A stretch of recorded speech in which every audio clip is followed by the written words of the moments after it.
Hello guys, সবার আগে আমার এই কপালে এগুলোকে ইগনোর করো, ঠিক আছে? কালকে তোমাদের যদি আমার মতনই চুল ওঠার সমস্যা হয় আর চুল উঠে এরকম টাক হতে দেখছো আর কিছুই করছো না, তারপর এতদিন পার মনে হলো যে না কিছু করা উচিত, তাহলে কি করবে যাতে চুল পড়া কমতে পারে? সব থেকে পুরনো উপায়টাই আমি আজকে করব। চলো, তার জন্য আমাদেরকে যেতে হবে একটুখানি আঁধারে পাঁধারে কেন যাব? কারণ সেখান থেকে আমরা তুলে নিয়ে আসবো ভৃংরাজ কি, যেগুলোকে এখানে লাউ কেস্তি পাতা বলে, তো সেগুলোকে তুলে নিয়ে আসি। তো তার জন্য আমি হাঁটতে হাঁটতে আমাদের পুকুর পাড়ের পাশে একটা জঙ্গল মতন আছে, ঝোপ জঙ্গল। এই যে এগুলো হচ্ছে ভৃংরাজ, যার মধ্যে দেখবে সাদা সাদা এরকম মতন ফুল ফুটে থাকে।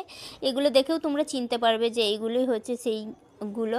তো এগুলো আমি নিয়ে নিচ্ছি, এই যতগুলো হাতের কাছে পাচ্ছি সমস্ত বেছে বেছে নিয়ে নিচ্ছি, যতটুকু আমার লাগবে আজকের মতন ততটুকু।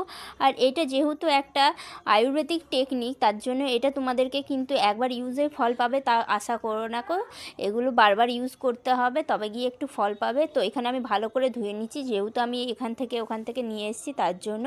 আর এবারে এগুলোকে সিলে বেটে নেবো, তো সিলেই অবশ্য বেটো। তো এই বেটে নিয়েছি, আর এই তুলোটায় আগে আমি একবার ইউজ করেছিলাম, তার জন্য সবুজ হয়ে আছে। এগুলো নিয়ে যাব বৌদির কাছে।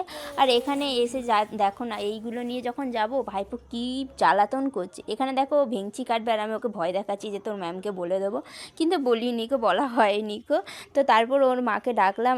এই দেখো আমার এই টাক কী হয়েছে দেখেছো, চুলের অবস্থা।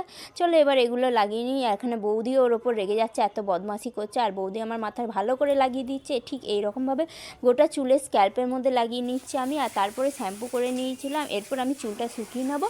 আর যতটা দেখলাম অনেকটাই ভালো কাজ হয়েছে। এটা অবশ্যই 1 মাস ইউজ করতে হবে, তবে ফলটা ভালো বোঝা যাবে। আর যদি ভিডিওটা ভালো লাগে লাইক কমেন্ট সাবস্ক্রাইব, টাটা।